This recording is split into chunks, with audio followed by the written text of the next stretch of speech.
We've talked a lot about bond markets and why we're seeing the higher yield story being factored in. I'll linger there unapologetically because it does seem to be something of an obsession.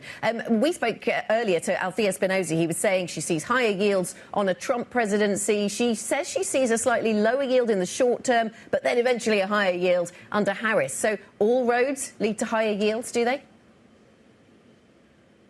I think that's probably the case. Yes, indeed. I think, first of all, you know that I've been in the camp that all year that we've been over-aggressive in pricing Fed cuts, that the level of Fed cuts that were priced and are still priced implies an economy that is going off a cliff and into a recession or a crisis. And there's no sign of that just yet.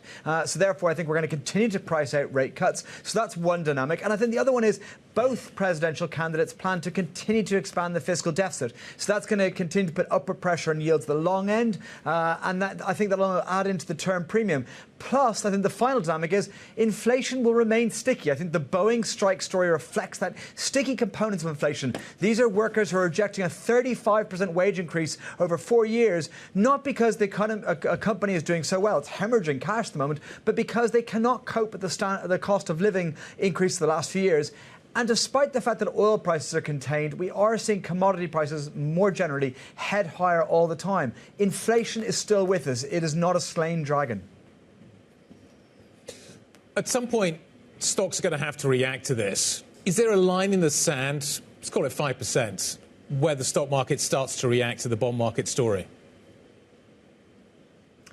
No, there's not a line in the sand. You're absolutely right. There's a point this will react. And I think that's what ultimately breaks the stock market. But at the moment, the stock market is saying, hey, this is no problem at all.